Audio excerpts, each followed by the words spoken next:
tell all the ex to turn the beats down.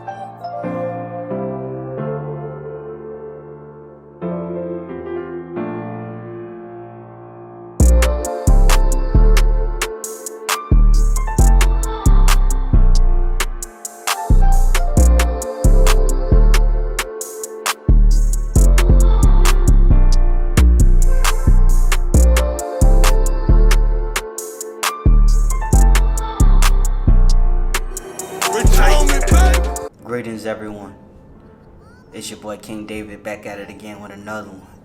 Today I'll be rolling through the story of Rich Homie Quan. Let's start with his upbringing. Rich Homie Quan was born October 4th, 1989 in Atlanta, Georgia, repping the Big A. Growing up, he had two interests, music and baseball.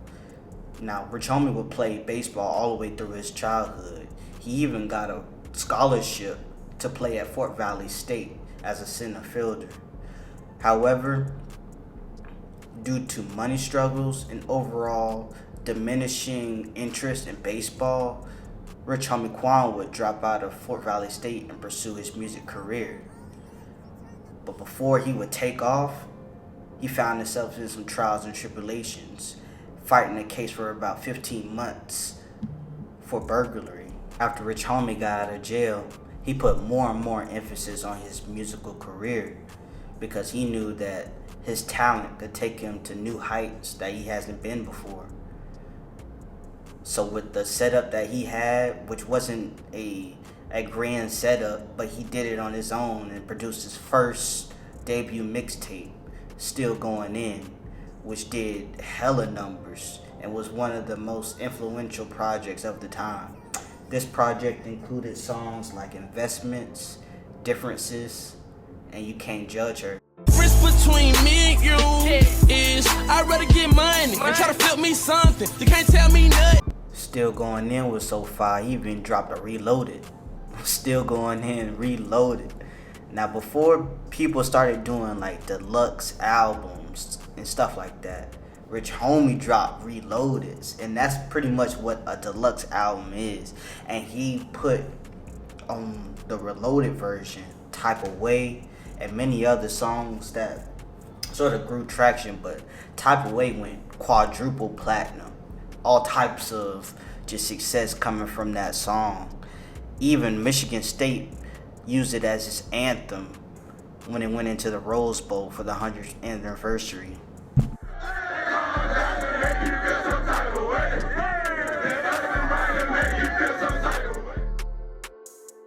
Rich Homie would then go on to make hit songs My Nigga with YG and Jeezy. And he would also make I Know with Yo Gotti. Rich Homie throughout his career had lots of different features in combination with different artists, but nothing matched the energy that him and Thug brought to the game. They would partner on two different mixtapes, Rich Gang the Tours Part 1 and 2, where they set the the building on fire with that one. I'm not gonna lie. There's so many favorites that I got from Rich Gang the Tour Part 1, like Flava. They had See You on there. They had War Ready. They had so many, man. Like, that just give me memories, bro. Memories. Now, this powerful duo wouldn't last long. After much success, they started going on the road, and that's where tension started to arise with money issues, who's gonna go on first versus who's gonna go last in shows. And then their crews had some tension together as well, so the overall relationship started to wane as a result.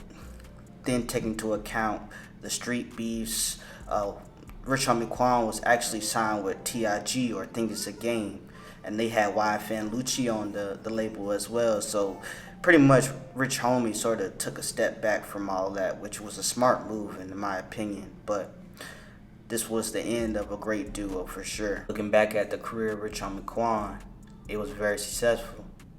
He would end up on the 2014 XXL cover with the likes of Kevin Gates, Lil Durk, Lil Bibby, and a whole list of other successful artists at the time. In 2018, he would drop his first official album, Riches in Spirit, and drop another project in 2023 called Family and Moolah. However, in September of 2024, Rich Homie Quan would pass away due to a drug overdose.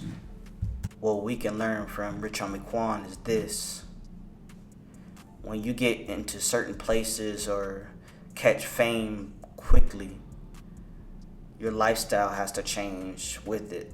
And you gotta have people who are alongside of you, making sure that your head is straight too.